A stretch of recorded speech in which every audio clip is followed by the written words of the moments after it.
بسم اللہ الرحمن الرحیم۔ السلام علیکم۔ میں ڈاکٹر عثمان تاریخ فریمنڈ کے فارم سے بات کر رہا ہوں۔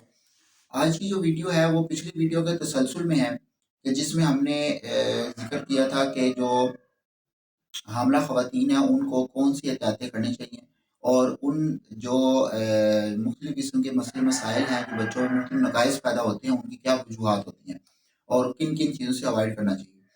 آج کی ویڈیو میں ان مفید غذاؤں کا استعمال بتایا ہے کہ جن غذاؤں کا استعمال اور مائکرو نیوٹرینٹس کا استعمال بچوں کے اندر مختلف قسم کے نقائص جو ہیں ان سے محفوظ رکھ سکتا ہے۔ تو آج ہم ان غذائی جزویات کا ذکر کرتے ہیں۔ اس میں سے سب سے پہلے تو یہ ہے کہ ماں اگر درست اور ہیلدی فوڈ کا استعمال اگر کر رہی ہو تو اس سے ہیلدی جو ہے وہ نسل وجود میں آئے گی۔ بالکل اس کی ایگزامپل اسی طرح ہے کہ اگر ایک کسان ہے وہ ایک ہیلدی بیج جب بوتا ہے تو اس سے جو صحت مند اور اچھی فصل وجود میں آتی ہے۔ صحت مند پریگنسی کے لیے جیسا کہ پچھلی ویڈیو میں بتایا گیا ہے کہ شادی شدہ جوڑا جب پریگنسی کا پلان بنائے تو اس سے 3 ماہ پہلے ہی ان احتیاطوں کو کرنا شروع کر دینا چاہیے اور ان مفید غذاؤں کا جو ہے وہ استعمال شروع کر دینا چاہیے۔ اب ان غذاؤں میں کیا شامل ہے کہ پروٹین ہو یعنی کہ قیمہ، کلیجی، گوشت، یہ چیزوں کا استعمال ہو، کاربوہائیڈریٹس اور ہیلدی فیٹس جو ہیں وہ شامل ہو خوراک میں۔ اب ان کے ساتھ ساتھ جو مائکرو نیوٹرینٹس کا استعمال کرنا ہوتا ہے وہ کون سے ہیں ان کا ذکر میں کرتا ہوں۔ سب سے پہلا جو مائکرو نیوٹرینٹس ہے وہ ہے فولک ایسڈ۔ اس فولک ایسڈ کو جو ہے وٹامن B9 بھی کہا جاتا ہے۔ پریگنسی کا پلان بنانے سے تقریباً 3 ماہ پہلے ہی اس کا جو ہے استعمال کرنا شروع کر دینا چاہیے تاکہ جسم کے اندر اس کا ایک مفید لیول جو ہے وہ بلڈ اپ ہو سکے، جو کہ بیبی کو نیورل ٹیوب ڈیفیکٹ سے میکسیمم پروٹیکشن دے سکے۔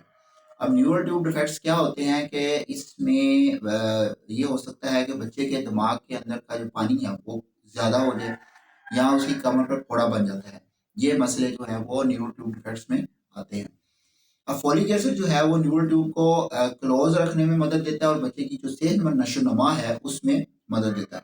عام طور پر ماں کے لیے بعض دفعہ غذا کے ذریعے سے یہ فولک ایسڈ کی جو کمی ہے وہ پورا کرنا جو ہے مشکل ہو جاتا ہے، اس لیے اس کو ٹیبلٹ فارم میں بھی دیا جاتا ہے۔ اکثریت خواتین کو 400 مائکرو گرام تک فولک ایسڈ حمل ہونے سے 3 ماہ سے لے کر کم از کم جو ہے وہ 12 ہفتے تک استعمال کرنا چاہیے۔ 12 ہفتے کے بعد اس کی ضرورت نہیں ہوتی۔ ہاں اگر کوئی استعمال کرتا رہے تو اس سے کوئی نقصان نہیں ہے، وہ اس وجہ سے کیونکہ اس دوران نیورل ٹیوب ڈیفیکٹس جو نیورل ٹیوب کی جو ڈیولپمنٹ ہے وہ مکمل ہو چکی ہوتی ہے۔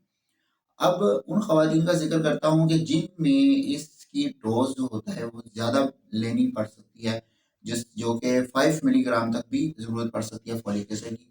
وہ کون سی خواتین ہے کہ اگر اس خاتون کو شوگر کا مرض ہو، اس کے علاوہ اس میں سے پہلے حمل میں کوئی نیورل ٹیوب ڈیفیکٹ کی ہسٹری ہو، اگر خاتون کو یا اس کے پارٹنر خاوند میں نیورل ٹیوب ڈیفیکٹ کی ہسٹری ہو، دماغ کا پانی زیادہ ہونا یا کمر پہ پھوڑے کا بننا کی ہسٹری موجود ہو، یا خاندان میں خاتون کے خاندان میں اور اس کے خاوند کے خاندان میں کوئی نیورل ٹیوب ڈیفیکٹ کی ہسٹری موجود ہو، یا ایپیلیپسی وغیرہ کا مرض اس کی ہسٹری موجود ہو، ڈرنکنگ الکوہل ڈرنکر ہو یا اسموکنگ کی ہسٹری موجود ہو، تو ان میں جو ہے وہ فولک ایسڈ کی مقدار جو ہوتی ہے وہ بڑھا دی جاتی ہے، 5 ملی گرام تک بھی دینی پڑ سکتی ہے۔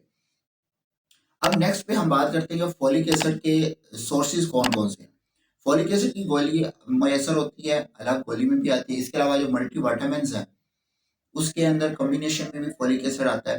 تو لیکن اگر آپ ملٹی وٹامن کی گولی لے رہے ہوں فولک ایسڈ کی خاطر کہ فولک ایسڈ کو ہم کے سورسز کے لیے ملٹی وٹامن کی گولی لے رہے ہوں تو آپ نے یہ احتیاط کرنی ہے کہ اس کے اندر وٹامن اے تو موجود نہیں۔ اکثر جو لو اسٹینڈرڈ کے ملٹی وٹامن ہیں اس کے اندر وٹامن اے بھی موجود ہوتا ہے۔ اس کے علاوہ فش جو آئل کیپسول ہوتے ہیں وہ بھی اس میں بھی احتیاط ہے کیونکہ وٹامن اے کی ہائی ڈوز جو ہے وہ 3 ماہ تک کے حمل میں جو ہے وہ ڈیولپمنٹل جو ہے پرابلم کی وجہ بن سکتی ہے۔ اب ہم دیکھتے ہیں کہ فولک ایسڈ کے جو غذائی سورسز یعنی فوڈ میں کون کون سی چیزیں ہیں کہ جس سے ہم فولک ایسڈ جو ہے وہ حاصل کر سکتی ہے خاتون۔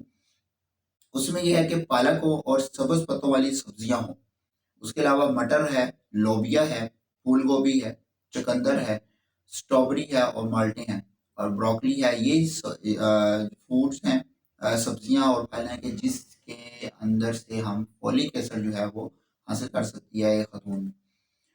اس کے علاوہ نیکسٹ مائکرو نیوٹرینٹس ہے وٹامن D3۔ विटामिन D3 जो है वो हड्डियों की नशोनुमा के लिए बहुत ज़रूरी होता है, उसकी मजबूती के लिए। कुछ खवातीन में विटामिन डी की कमी के इम्कानात होती हैं, इनको विटामिन डी के सप्लीमेंट दिए जाते हैं।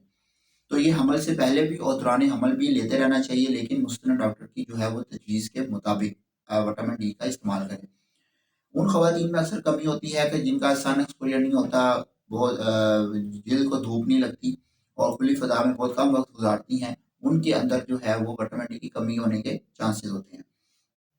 उसके अलावा कैल्शियम है।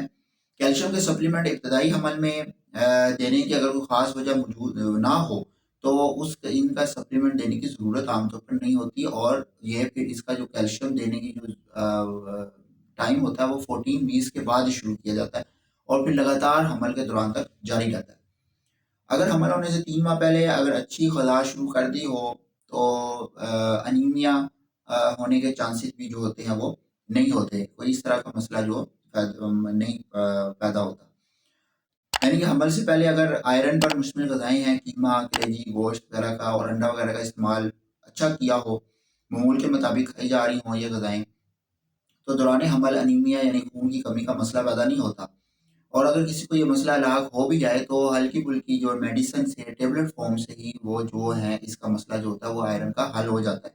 तो उसको और मुख्तलिफ किस्म के विनोफिल के टीके और आईवी वगैरह और ड्रिप्स वगैरह या खून के जो इन्फ्यूजन वगैरह वो लगाने की ज़रूरत नहीं महसूस होती। तो नाज़रीन, ये ग़िज़ाई फैक्टर्स थे कि जिनका मजमूई मेडिकल प्रोफेशन को इल्म होता है और अगर डॉक्टर जो मेडिकल से मुतल्लिक़ जो लोग हैं वो अक्सर ही ये इनकी जो टेबलेट फॉर्म और ये सब कुछ शुरू करवा देते होते हैं। तो मैं आपको कुछ जनरल सी हिदायत भी देता हूँ कि जिस पर बहुत सारी हामला ख़वातीन या इल्म नहीं होता या उसके मुताबिक अमल नहीं कर पाती या उनको गाइडलाइन नहीं होती।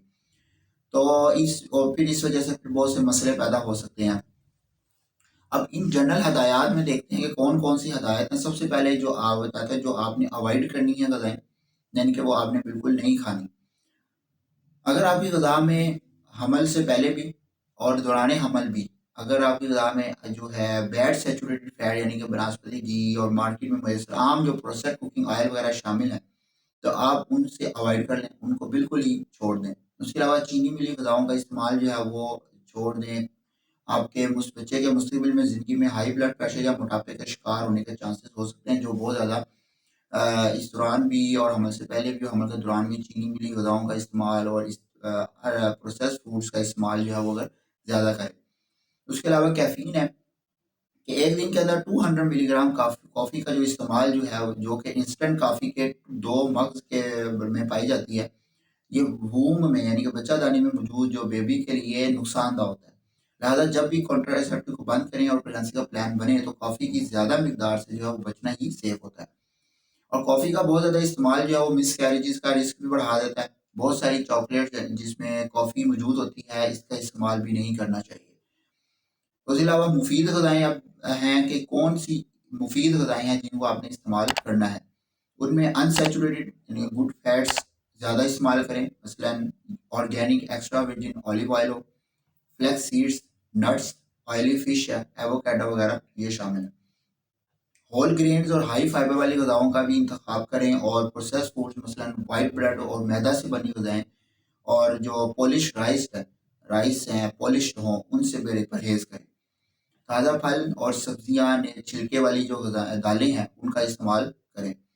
इन शॉर्ट, ये सेहतमंद मतवाज़न ग़िज़ा खाना ना सिर्फ आपको दौरान हमल भी सेहतमंद रखेगी, बल्कि आपके होने वाले बच्चे के लिए भी सेहत के लिए मुफीद होगा।